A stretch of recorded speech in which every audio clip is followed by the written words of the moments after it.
সুধী ভক্তবৃন্দগণ, শ্রীধাম বৃন্দাবনে যেভাবে 6 ঋতু প্রতিদিন বিরাজ করেন, ঠিক তেমনিভাবে নবদ্বীপেও প্রতিদিন 6 ঋতু বিরাজ করে থাকেন। তাই নবদ্বীপের 9টি দ্বীপের মধ্যে একটি দ্বীপের নাম হল ঋতুদ্বীপ। আমরা আজ পরিক্রমা করতে করতে সেই ঋতুদ্বীপের মাহাত্ম্য কথাই আপনাদেরকে শ্রবণ করাবো। আপনারা ঋতুদ্বীপের মহিমার কথা শ্রবণ করবেন। গ্রীষ্ম, বর্ষা, শরৎ, হেমন্ত, শীত, বসন্ত, এই 6টি ঋতুর মধ্যে বসন্ত হল ঋতুদের রাজা। তাই বসন্ত ঋতুতে মহাপ্রভুর আগমন হয়েছে, যার কারণে মহাপ্রভুর আগমনকে দর্শন করার জন্য, আবির্ভাব দর্শন করার জন্য বাকি 5 ঋতুর মনের মধ্যে খুব বাসনা ছিল। এই কারণে বসন্ত বাকি 5 ঋতুকে তিনার জায়গায় স্থান দিয়েছিলেন। এই জন্য এই বসন্তকালেও 6 ঋতু অবস্থান করছেন। আসুন সেই সমস্ত তত্ত্বকথা, কাহিনী কথা আমরা বর্ণন করব, আপনারা শ্রবণ করবেন। রাধে রাধে। নবদ্বীপ ধাম কি, 9টি দ্বীপ কি, আপন আপন গুরু গোবিন্দ কি, হরিনাম সংকীর্তন কি, ফুল করতাল কি, নবদ্বীপ পরিক্রমা কি, ঋতুদ্বীপ কি। জয় জয় শ্রী রাধে শ্যাম, তাই গৌর হরি বল। আমরা ভক্তির 9টি অঙ্গের কথা বেশ কয়েকদিন যাবৎ আলোচনা করে যাচ্ছি এবং তৎসঙ্গে নবদ্বীপ পরিক্রমার কথা আলোচনা হচ্ছে। ভক্তি যেমন নববিধা ভক্তি শ্রেষ্ঠ বলেছেন 64 প্রকার ভক্তির মধ্যে, ঠিক তেমনিভাবে 9টি দ্বীপেরও বর্ণন করেছেন। তাহলে প্রথমে আমরা বললাম শ্রবণম, তারপরে কীর্তনম, তারপরে অর্চনম, বন্ধনম, পাদ সেবনম, এভাবে ক্রম অনুসারে আছে না, শ্রবণম, কীর্তনম, স্মরণম, বন্ধনম। এইভাবে ক্রম অনুসারে যখন আমরা আসলাম, এবার আমাদের পরিক্রমা ঋতুদ্বীপে এসে উপস্থিত হয়েছে এবং ঋতুদ্বীপকে বলা হয়েছে অর্চনৈক্য ভক্তিময়ী দ্বীপ। সমুদ্রগড় হইতে যখন পরিক্রমাটা বের হয়, তখন প্রথমেই ঋতুদ্বীপে গিয়ে প্রবেশ করা হয়। ঋতুদ্বীপের অন্তর্গত বেশ কয়েকটি দর্শনীয় স্থান আছে, তার মধ্যে প্রথমেই আমরা চাপাহাটি নামক স্থানটি উপনীত হই, যেখানে গৌর গদাধর মন্দির আমরা দর্শন করতে পারি। শ্রীমৎ ঈশান ঠাকুর, তিনি নরোত্তম দাস ঠাকুর মহাশয়, রামচন্দ্র আর শ্রীনিবাস আচার্যকে নিয়ে এই 9টি দ্বীপ পরিক্রমা করতে বেরিয়েছিলেন এবং এই 9 দ্বীপ পরিক্রমা করতে করতে ক্রম অনুসারে তিনি ঋতুদ্বীপে এসে উপস্থিত হয়েছেন। শ্রীধাম বৃন্দাবনে যেইভাবে 12টি বনের মধ্যেই 6 ঋতু প্রতিদিন উদয় হন, বৃন্দাবনে প্রতিদিন 6 ঋতু প্রবাহিত হন, ঠিক তেমনিভাবে নবদ্বীপেও 6 ঋতু অবস্থান করেন। নবদ্বীপ ধামকে বলা হয়েছে গুপ্ত বৃন্দাবন। বৃন্দাবনের শ্রীকৃষ্ণ নবদ্বীপে গৌরচন্দ্র রূপে উদয় হয়েছেন। রাধার ভাবকাতিকে অঙ্গীকার করে তিনি রাধা প্রেম, রাধা দাস্য, গোপী প্রেম, ব্রজ প্রেম জীবকে বিতরণ করে দেওয়ার জন্য নিজে আস্বাদন করাবেন, অন্যকে আস্বাদন করাবেন। এবার মহাপ্রভু অগ্রপ্রক হওয়ার পরে এই 3 জন মহাপ্রভুর লীলাভূমি দর্শন করার জন্য এসেছিলেন। তখন ঈশান ঠাকুর একেবারে বৃদ্ধ। ঈশান ঠাকুর তাদেরকে নিয়ে যে পরিক্রমায় বেরিয়েছিলেন, সেই ক্রম অনুসারে আজ আমরা সেই চাপাহাটির মাহাত্ম্যের কথা শ্রবণ করব। অরে এত কহি ঈশান ঠাকুর সমুদ্রগড় হইতে, পরমানন্দে চলে চপকটি হট্টে, শ্রীবাস কহে চম্পকট্টগ্রাম, চাপ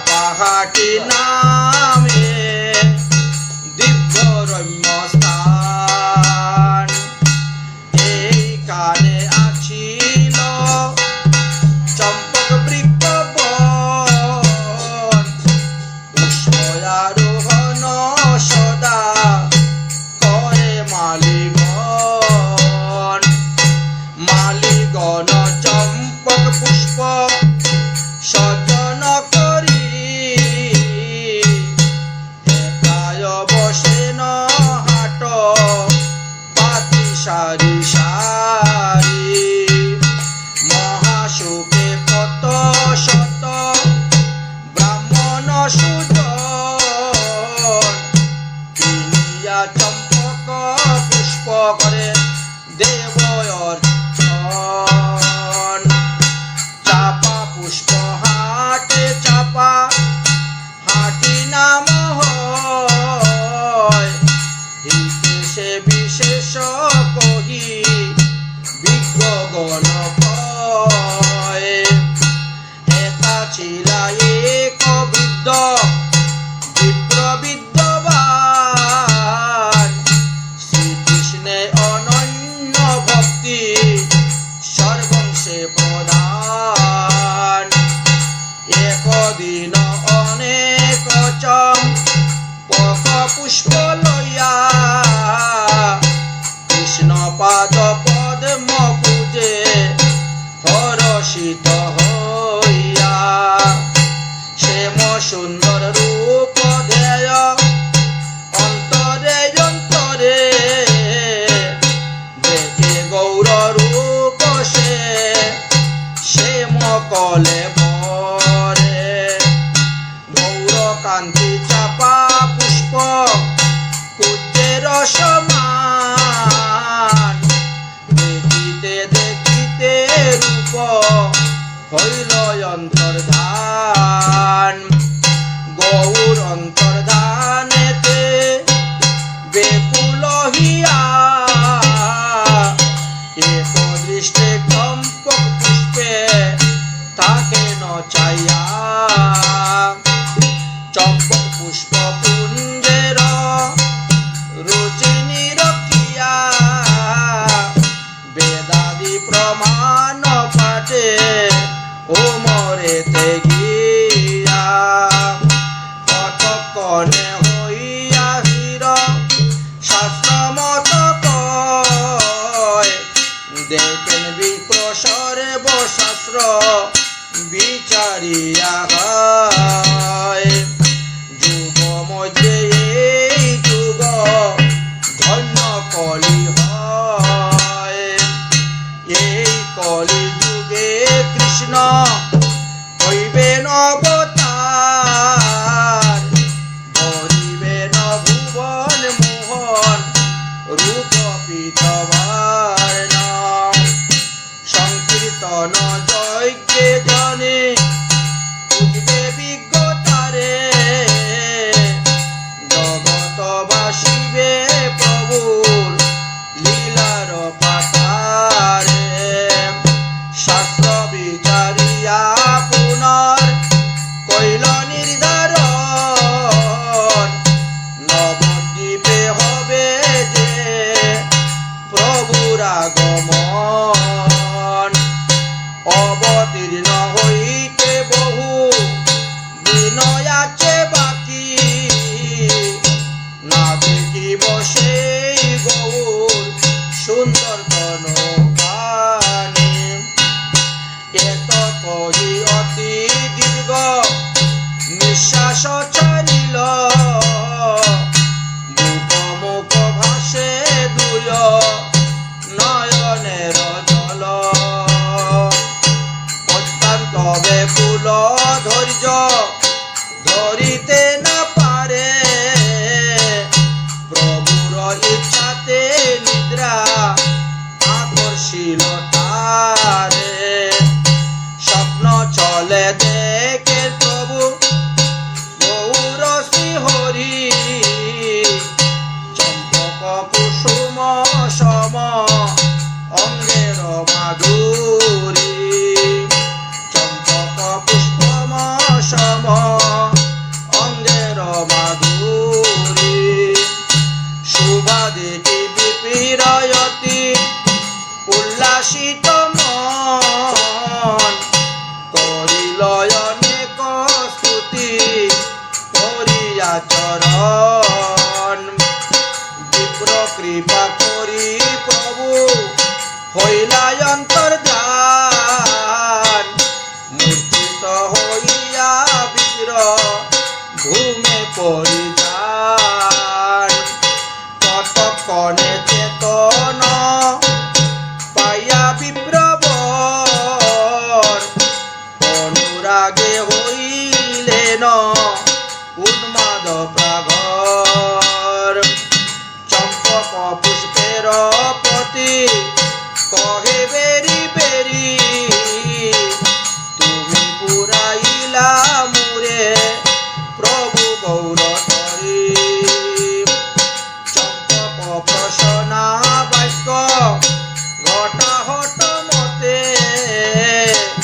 চম্পক ঘটা হইল প্রসিদ্ধ তাহাতে চম্পক ঘটা হইল প্রসিদ্ধ তাহাতে প্রভুর ইচ্ছায় বিপির তখন সুস্থির হইলা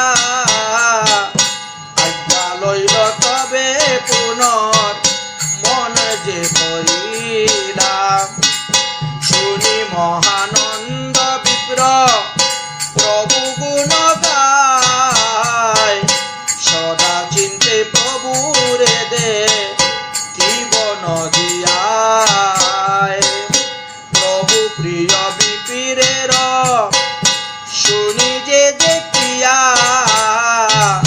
সেই সকল কহিতে না ঋণু বিস্তারিয়া এই চম্পক ঘটে শ্রী গৌরগণ শনে বিহরে জয়িছে তাহা বর্ণিবে কুঞ্জনে শ্রীনিবাস পণ্ডিত নাই শ্রীনিবাস আচার্য পণ্ডিত শ্রীনিবাস আচার্য ঠাকুর নরোত্তম দাস ঠাকুর মহাশয় আর রামচন্দ্রকে এই চম্পক ঘট্ট স্থান কিভাবে উৎপন্ন হলো এই ঋতুর বর্ণন কথা পদ্য ছন্দে বর্ণন করে গিয়েছিলেন। এবার সেই পদ্যের সারাংশ বা ভাবটা আমরা একটু সম্প্রসারণ করব, তাৎপর্যটা আলোচনা করব। তাহলে দেখা গেল সমুদ্রগড় হইতে যখন পরিক্রমা এগোতে শুরু হলো তখন পরিক্রমার পথের মধ্যে প্রথমে আমরা চাপাহাটি গ্রাম পেলাম। বর্তমানে যাকে আমরা চাপাহাটি গ্রাম বলে জানি, এই গ্রামের নাম পূর্বে ছিল চম্পকহট্ট। এই চাপাহাটি নামের পিছনে একাধিক কারণ আছে, এটা শাস্ত্রে বর্ণন করা আছে। প্রথম কারণ সম্পর্কে যখন আলোচনা করতে গেলেন তখন বললেন যে প্রাচীনকালে এখানে বিস্তৃত এলাকা জুড়ে কিছু সুবিশাল স্বর্ণ চম্পক পুষ্পের গাছ ছিল বা চম্পক পুষ্পের বন ছিল। রাত্রি প্রভাত হতে না হতেই শত শত মালিরা এখানে প্রত্যহ আসতেন, আর প্রত্যেকটি গাছ হইতেই এই চম্পক ফুল তারা অতি যত্নের সহিত তুলতেন। তুলে কি করতেন? বাজারে বিক্রি করতেন। ডালিতে সুন্দর করে সাজিয়ে মালিকগণ সারি সারি করে নিয়ে তারা বসতেন, একটা ফাঁকা জায়গাও থাকতো না। এমনভাবে এখানে প্রচুর পরিমাণ ফুল বিক্রি হতো এবং সেখানে খরিদ্দাররা যেতেন সেই ফুল ক্রয় করার জন্য। সুগন্ধি চম্পক চাপা শ্রী ভগবানের অতি প্রিয় ফুল। এই ফুল দিয়ে ভগবানের অর্চন করলে ভগবান অত্যন্ত প্রসন্ন হন, অথবা এই ফুলের মালাগিতে ভগবানকে পরালে ভগবান বিশেষ খুশি হন, অর্থাৎ সেই ভক্তের উপরে খুব বেশি কৃপা দৃষ্টি করেন। স্বর্ণচাপা ফুলের অনেক মাহাত্ম্য হরিভক্তি বিলাসেও বর্ণন করা আছে, অন্যান্য শাস্ত্র বর্ণন করা আছে।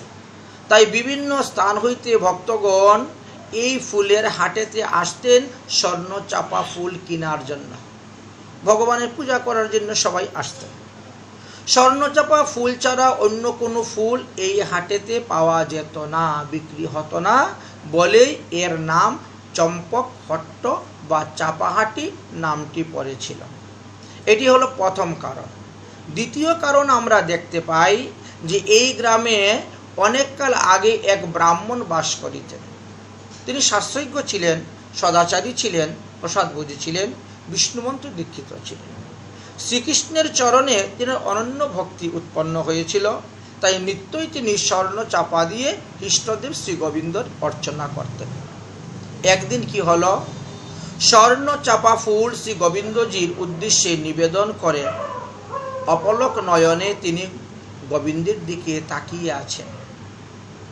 গোবিন্দের রূপলাবণ্য তিনি দর্শন করতেছেন। সহসা দেখতে দেখতে দেখতে দেখতে কি হলো, গোবিন্দজির অঙ্গেতে গৌরচন্দ্র প্রকট হয়ে গেলেন। তিনি দেখতে পাচ্ছেন ফুলটা দিয়েছেন কৃষ্ণকে, গোবিন্দের অর্চন, কিন্তু গোবিন্দজি চম্পক পুষ্প ধারণ করার পর মালা, সেই চম্পক বর্ণ অঙ্গে ধারণ করে তিনি গৌরবর্ণ হয়ে গেলেন, যেন শত শত চম্পক পুষ্প গড়া তনু গৌর সুন্দরের। সেই চম্পক বর্ণ শ্রী শ্যামসুন্দরকে দর্শন করে ভাগ্যবান ব্রাহ্মণের তো মন প্রাণ জুড়ে গেল। সহসা তিনি স্বর্ণ চম্পক বর্ণ মূর্তিটি দর্শন করছেন।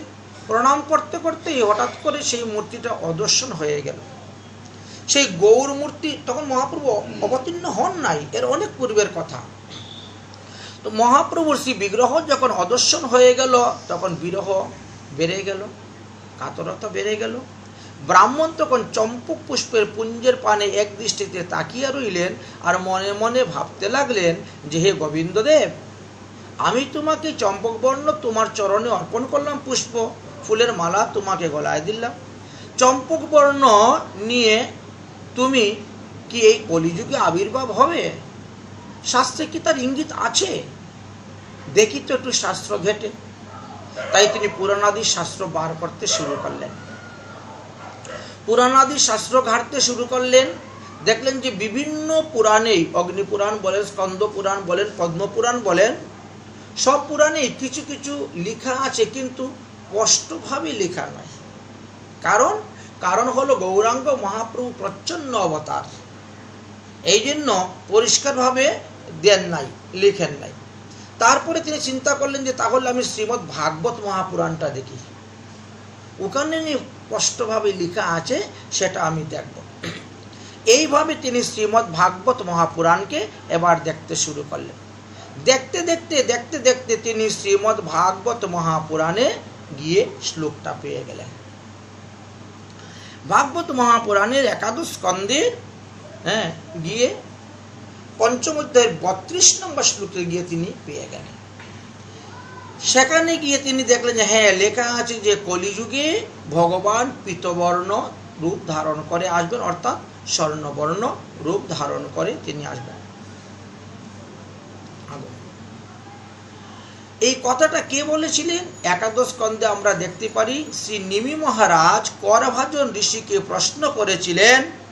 নবযুগেন্দ্র সংবাদের মধ্যে এটা পাওয়া যায়। জিজ্ঞাসা করেছিলেন যে কলিযুগের মানুষ কিভাবে উপাসনা করবে। তো নিমি মহারাজ ছিলেন রামচন্দ্রের পূর্বপুরুষ, অর্থাৎ তখন সত্যযুগ শেষ, ত্রেতা যুগের আরম্ভ। সেই সময়ে নিমি মহারাজ রাজা ছিলেন। তো তিনার যজ্ঞেতে নবযুগেন্দ্র এসে উপস্থিত হয়েছিলেন, আর তিনি এক একজন ঋষিকে তিনি এক একটি প্রশ্ন করেছিলেন।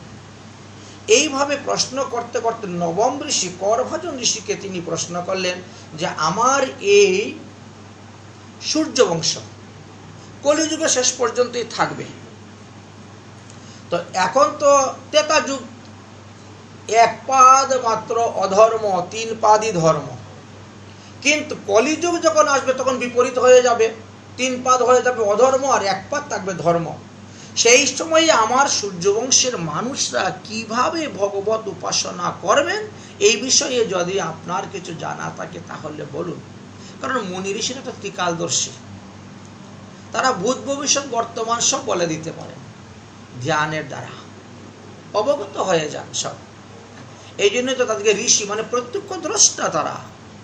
তাদের বাক্যেতে ভুল, প্রমাদ, বিপ্রলিশ, কর্ণপটবতা নেই।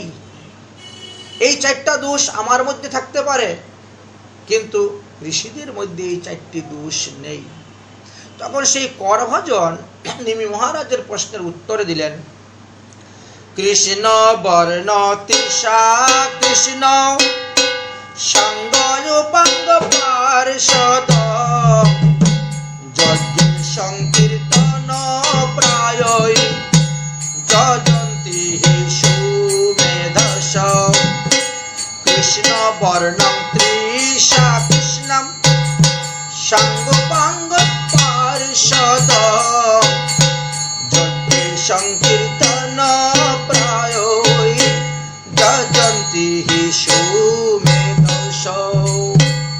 সেই চাপাহাটি গ্রামের ব্রাহ্মণ সমস্ত ভাগবত গ্রন্থ ঘাঁটতে ঘাঁটতে গিয়ে শেষে তিনি এই শ্লোকটি পেলেন। এইসব প্রমাণের দ্বারা ব্রাহ্মণ তখন নিশ্চিত হয়ে গেলেন যে স্বর্ণ চম্পক বর্ণ ধারণ করিয়া গৌরাঙ্গ মহাপ্রভু নবদ্বীপ ধামে অবতীর্ণ হইবেন। কিন্তু হায়, প্রভু যখন অবতীর্ণ হইবেন সেটা সময় তো অনেক বাকি আছে, ততদিন তো আমি জীবিত থাকবো না, মারা যাব, এই দেহ আমার অবসান হয়ে যাবে, ভগবানের এই লীলা আমি দর্শনও করতে পারবো না। ভাগ্যক্রমে যদি নবদ্বীপে সেই সময়ে জন্ম হয় তবে না দর্শন করতে পারবো। এই জন্য তিনার ভিতরে একটা অনুতাপ এসে গেল। প্রভুর আবির্ভাব কাল তো অনেক বাকি আছে, ততদিন তো আমি এই দেহ ধারণ করে রাখতেও পারবো না। চম্পক বিনন্দিত রূপ আমার মনকে হরণ করে নিয়েছে, এই রূপটি আমি আবার দর্শন করতে চাই। হায় হায়, আমারই জন্মটা বৃথা গেল। হইল পাপিষ্ঠ জন্ম, না হইল তখন, এখন হয়ে কি লাভ হলো? তখন যদি আমার জন্মটা হইতো তাহলে আমি গৌরাঙ্গ মহাপ্রভুকে দর্শন করে আমি কৃতার্থ হইতে পারতাম, গৌরলীলা দর্শন করতে পারতাম। এই রূপে তিনি বারবার আক্ষেপ করতে করতে সেই ব্রাহ্মণ দীর্ঘ নিঃশ্বাস ছাড়তে শুরু করলেন আর তৎসঙ্গে চোখের জলে ভাসতে লাগলেন। বিরহ অনুতাপ এসে গেল, ভাসতে লাগলেন। এমন সময়ে তার নয়নের মধ্যে দুইটি অপ্রত্যাশিত ভাবে তণ্ডাচ্ছন্ন হয়ে গেল। চোখ দুটো যেমন বুঝে আসতেছে, নয়ন নিদ্রা এসে গেছে, যেমন নিদ্রা দেবী তিনাকে এসে ধরে ফেলতেছেন। ঘুমের ঘুরে ব্রাহ্মণকে স্বপ্নের ছলে দেখা দিয়ে মহাপ্রভু শ্রী গৌরসুন্দর আবার প্রকট হলেন, দেখা দিলেন। সদ্য স্ফুটা চম্পক পুষ্পের মতন, স্বর্ণ চাপা ফুলের মতন যেন অঙ্গের বর্ণ। বড় রূপ মাধুরী দর্শন করে তিনি কৃতার্থ হয়ে গেলেন। বলছেন এটা মানে ব্যাখ্যা করা যায় না, অনবদ্য রূপ মাধুরী। তারপরে কুকরানো কুকরানো চুল, হ্যাঁ, কিঞ্চিত কেশ, কটি শরদের পূর্ণচন্দ্রের ন্যায় স্নিগ্ধতা, গলার মধ্যে হার মালা শোভা পাচ্ছে, বদনকারী খুব সুন্দর। মহাপ্রভুর এইরকম ভুবনমোহন রূপ দর্শন করিয়া তিনি স্তুতি করতে লাগলেন। স্বপ্নেতেই ব্রাহ্মণ স্তুতি করতে শুনলেন। ভুবন আলো শুভ, সমস্ত ঘর আলোকিত হয়ে গিয়েছে। প্রভুর গৌরসুন্দর তাকে এইভাবে দর্শন দিয়ে কৃপা করে আবার অন্তর্ধান হয়ে গেলেন। বিরহে ব্রাহ্মণ মূর্ছিত হয়ে পড়লেন। কতক্ষণ বাদে তিনি চেতনা ফিরে পেলেন। এবার অনুরাগ ভরে তিনি উন্মাদের ন্যায় হা গৌর বলে তিনি কাঁদতে শুরু করলেন। অতঃপর রাশি রাশি মানে বহু অনেক পরিমাণে বেশি পরিমাণের চম্পক কুসুম এনে তিনি সেখানে স্তূপকৃত করলেন, করে রেখে বলছেন, হে চম্পক পুষ্প, তোমার থেকে ভগবান প্রকট হয়েছেন, তোমারই রূপ ধারণ করে ভগবান কলিযুগে আসবেন। তুমি আমার এই স্থানে ভগবানকে দর্শন দিয়াছ। ভগবানের অঙ্গ 6টা আমি এই স্থানে দর্শন করেছি, এই জন্য এই স্থানের নাম চম্পক হট্ট বা চাপাহাটি হইবে। এইভাবে এই চাপাহাটিতে কথা আলোচনা হয়েছে, উৎপত্তির কথা। তো চাপাহাটি গেলে পরে আমরা কি দেখতে পাই? গদাধর পণ্ডিতের ভ্রাতা বাণীনাথ ঠাকুরের বাসস্থান সেখানে ছিল। আর তিনার সেবিত বিগ্রহ শ্রী গৌর গদাধর আজ পর্যন্ত ওই মন্দিরে আছেন, গেলে পরে দর্শন করা যায়। তাহলে নিমি মহারাজ কি বললেন? নিমি মহারাজের প্রশ্ন ছিল যে কলিযুগের মানুষ কিভাবে ভজন করবে। তৎপ্রসঙ্গে করভাজন ঋষি কি বললেন? বললেন যে কলিযুগের মানুষ কৃষ্ণ বর্ণ, এখানে বর্ণ বলতে রং নয়, ও আ ক ক স্বরবর্ণ ব্যঞ্জন বর্ণ। বর্ণ বলতে ব্রাহ্মণ ক্ষত্রিয় বৈশ্য শূদ্র বোঝায়, লাল নীল সবুজ হলুদও বোঝায়, আবার স্বরবর্ণ ব্যঞ্জন বর্ণ বোঝায়। তাই বললেন কৃষ্ণ বর্ণ, কলিযুগের মানুষ কৃষ্ণ এই অক্ষর দুইটি উচ্চারণ করবে, কৃষ্ণ বর্ণ। তৃষা ও কৃষ্ণ, তৃষা অকৃষ্ণ মানে কলিযুগের মানুষ কৃষ্ণ বর্ণ নয়, অকৃষ্ণ মানে গৌরবর্ণ, কালো বর্ণ নয়। কৃষ্ণ মানে কালো, অকৃষ্ণ মানে সাদা বা অন্য রং, কালো বর্ণ নয়। কলিযুগের মানুষ তাহলে কি করবেন? কৃষ্ণ নাম উচ্চারণ করবেন আর গৌরাঙ্গ মহাপ্রভুর উপাসনা করবেন। কৃষ্ণ বর্ণ, তৃষা অকৃষ্ণ। তারপরে বলেন সাঙ্গ উপাঙ্গ অস্ত্র পার্শ্বদম। এই মহাপ্রভু একা আসবেন না, তিনার সঙ্গে আরো নিয়ে আসবেন সাঙ্গ মানে স অঙ্গ। তাহলে মহাপ্রভুর অভিন্ন তনু নিত্যানন্দ প্রভু, স অঙ্গ সাঙ্গ। উপাঙ্গ অঙ্গের অঙ্গ, অঙ্গের অঙ্গ উপাঙ্গ কে? অদ্বৈত প্রভু। সদাশিব মহাবিষ্ণু মিলিত হয়ে অদ্বৈত প্রভু আসলেন। সাঙ্গ উপাঙ্গ। অস্ত্র, অস্ত্র বলতে বলছেন এখানে অস্ত্র বলতে হরিনাম, সেই ঢাল তরোয়াল নয়। বলছেন রামাদি অবতারে নানা অস্ত্র ধরে পাপিরে করেছি সংহার, এবে নাহি অস্ত্র ধরব প্রাণে নাহি কাউকে মারব, চিত্তশুদ্ধি করিব সবার। চিত্তশুদ্ধি। মহাপ্রভু আসার আগে অনেক বড় বড় মহাজনগণ এসেছেন, তারা ধর্মের কত মত কত পথ দেখিয়ে গিয়েছেন, কিন্তু চিত্তশুদ্ধির কথা কেউ বলে যান নাই। মহাপুরু আগে তো অনেক আচার্যগণ তো এসেছেন, আর কত কত আচার্যরা এসেছেন, কিন্তু চিত্তশুদ্ধির কথার কথা কেউ বলে যান নাই। একমাত্র মহাপ্রভুই এই চিত্তশুদ্ধির কথা বললেন। যাবস্তু পাপে হৃদয়ম মলিনম, যতক্ষণ পর্যন্ত পাপের দ্বারা আপনার হৃদয় মলিন থাকবে ততক্ষণ পর্যন্ত ভগবত কৃপা হবে না, ভগবত দর্শন হবে না। ভগবান কাছে এসে বসে থাকলেও দেখতে পাবেন না, ভগবানের ডাকলেও শুনতে পাবেন না। এই জন্যই বললেন যে তাহলে অঙ্গ উপাঙ্গ অস্ত্র পার্শ্বদম। গদাধর পণ্ডিত, শ্রীবাস পণ্ডিত, স্বরূপ দামোদর, রায় রামানন্দ, কত কত পার্শ্বদের নাম বলবো।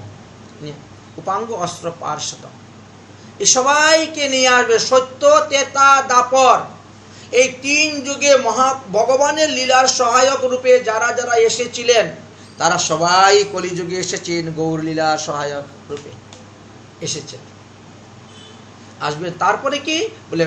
সংকীর্তন। কলিযুগের মানুষ হরিনাম সংকীর্তনের দ্বারাই হরির ভজন করবেন। কারা? যারা সুবুদ্ধিমান, তারাই।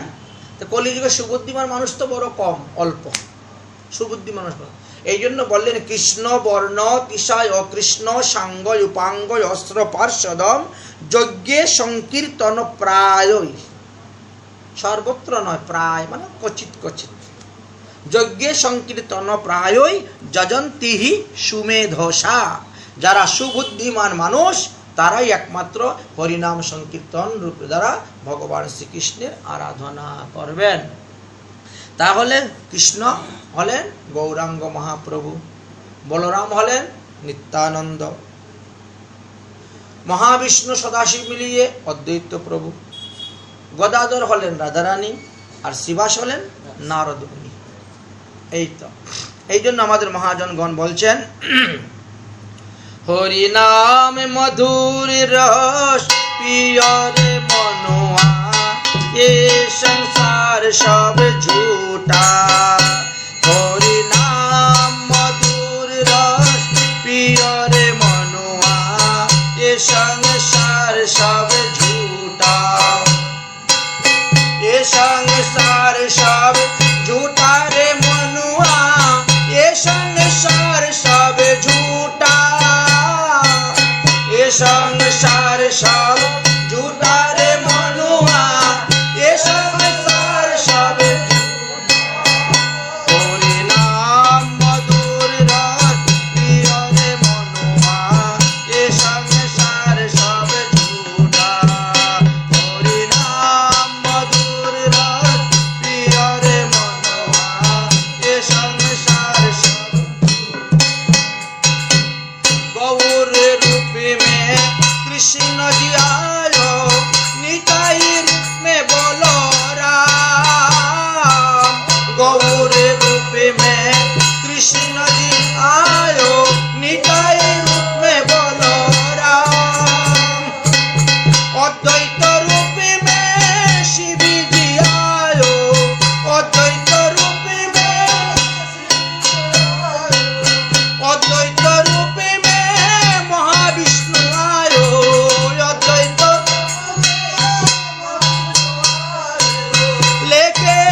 কি, গৌর গদাধর কি।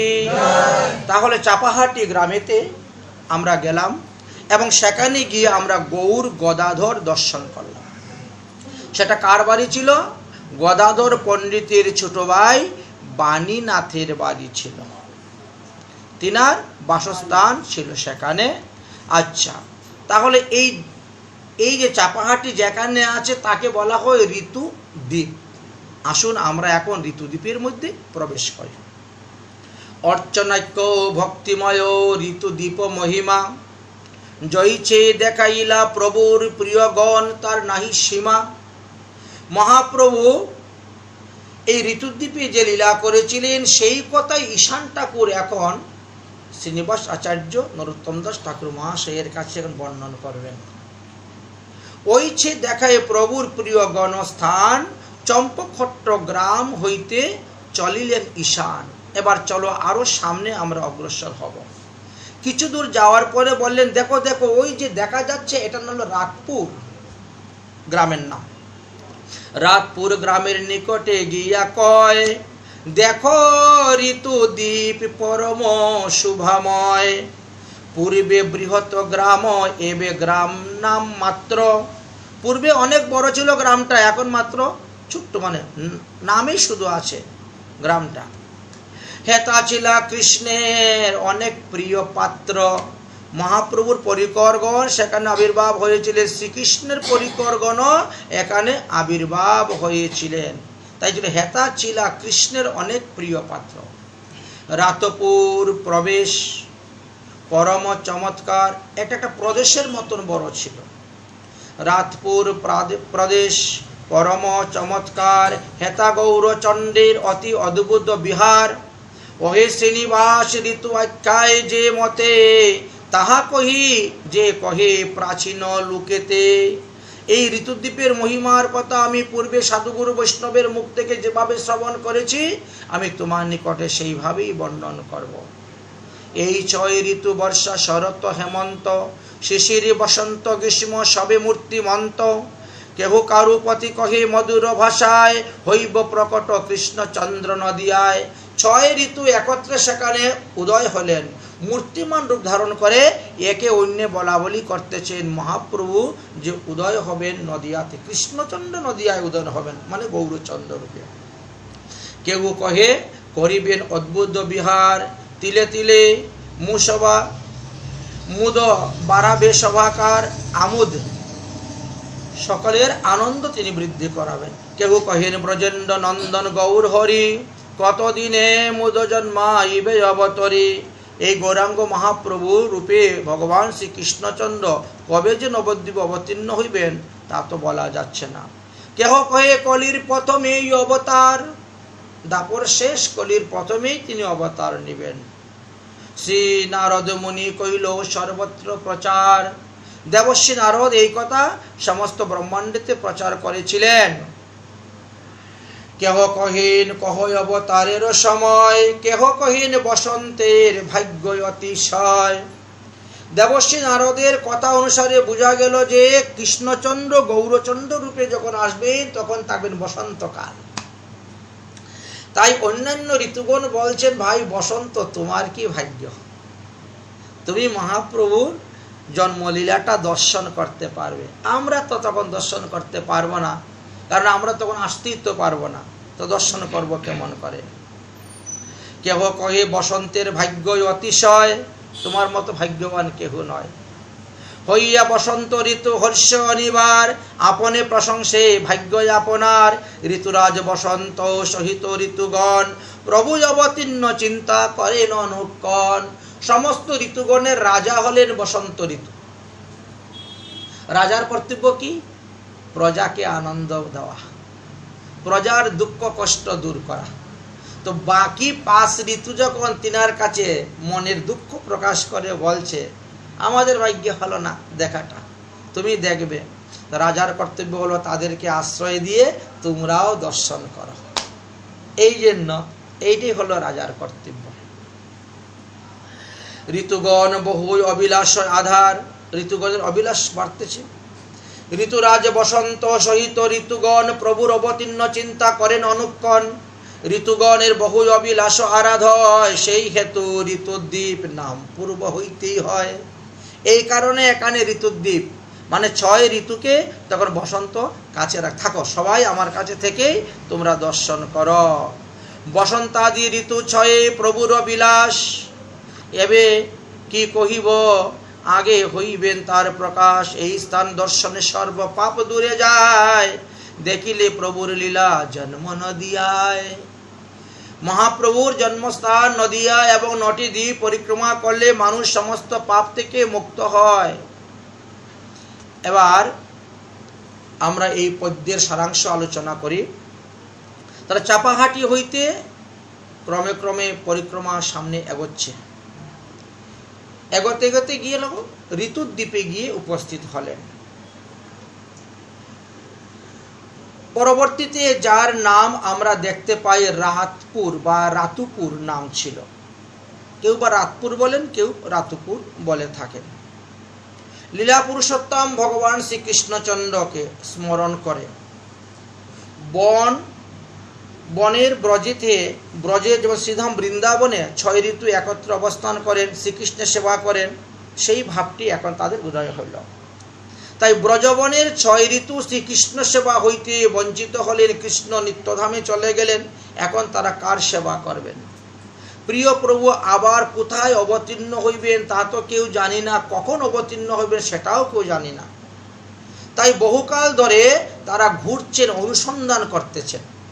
অনুসন্ধান করতে করতে দেবশ্রী নারদের মুখ থেকে তারা এই কথা শুনতে পেলেন যে ভগবান এবার কৃষ্ণচন্দ্র রূপে, গৌরচন্দ্র রূপে কলিতে নবদ্বীপে অবতীর্ণ হইবেন। খুঁজতে খুঁজতে দাপরের শেষ হয়ে গেল, কলিযুগের আরম্ভ হয়ে গেল। প্রাণ গোবিন্দকে খুঁজতে খুঁজতে একদিন এই রাতুপুরে 6 ঋতু এসে উপস্থিত হলেন এবং শ্রীধাম বৃন্দাবনের অভিন্ন প্রকাশ হলেন নবদ্বীপ ধাম। আর এই ধামের অন্তর্গত হলো রাতপুর। সেখানে আগমন মাত্রই প্রাণের সংবাদ ঋতুগণরা পেয়ে গেলেন। তাদের হৃদয়ে তখন আনন্দের উদয় হলো। সঙ্গে সঙ্গে ঋতুগণ কি করলেন? মূর্তিমান, তারা আপন আপন মূর্তিরূপ ধারণ করলেন। ধারণ করে একে অন্যে বলা বলি করতে শুরু করেছেন। তো প্রথমেই গ্রীষ্ম ঋতু বললেন, দেখো ভাই, এই পুণ্যভূমি নবদ্বীপে প্রভু শীঘ্রই অবতীর্ণ হইবেন। বর্ষা ঋতু বললেন, প্রভু অবতীর্ণ হইবেন, অদ্ভুত বিহার করবেন, সেটা আমরা নারদের মুখে শুনেছি, কিন্তু কখন অবতীর্ণ হবেন, কোথায় অবতীর্ণ হবেন?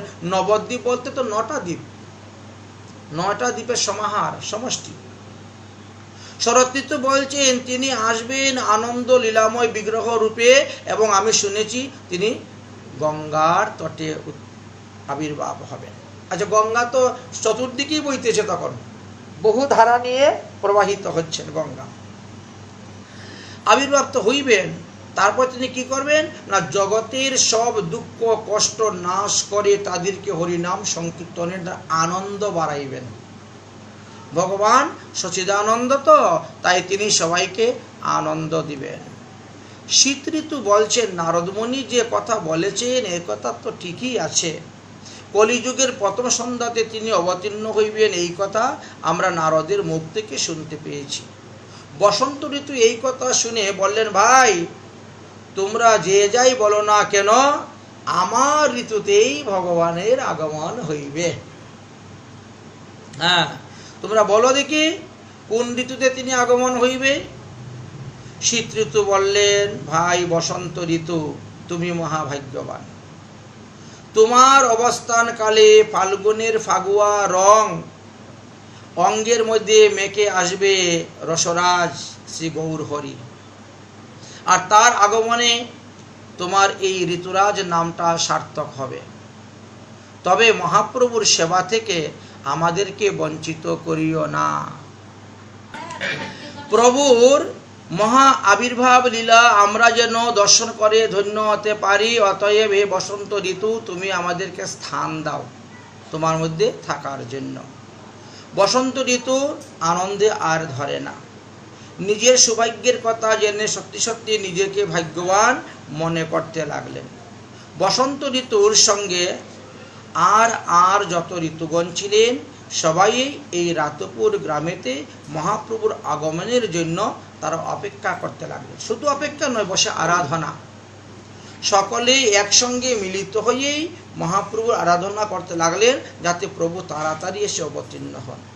এই হেতু এই স্থানের নাম ঋতুদ্বীপ হয়েছে। এই দ্বীপ দর্শনে, জ্ঞানে, অজ্ঞানে আমরা যত পাপ করি সমস্ত পাপ দূরীভূত হয়ে যায়। মহাপ্রভুর সেবা অধিকার প্রাপ্তি যারা করেছেন সেই সমস্ত অনেক অনেক পরিকরগণ এই রাতগ্রামে জন্মগ্রহণ করেছিলেন, তারা সৌভাগ্য লাভ করেছিলেন। ঋতুদ্বীপের মহিমা শ্রবণ করতে করতে তারা উপস্থিত হলেন গিয়ে বিদ্যানগরে। এইভাবে তারপরে আমরা বিদ্যানগরের কথা আস্বাদন করব। গৌরাঙ্গ মহাপ্রভু লীলাভূমি হলো বিদ্যানগর এবং ঋতুদ্বীপের অন্তর্গতই হলো এই বিদ্যানগর। এই বিদ্যানগরের প্রসঙ্গে ঈশান ঠাকুর যা বলেছেন তা পরবর্তী আপডেটে আমরা আলোচনা করব। জয় জয় শ্রী রাধেশ্যাম।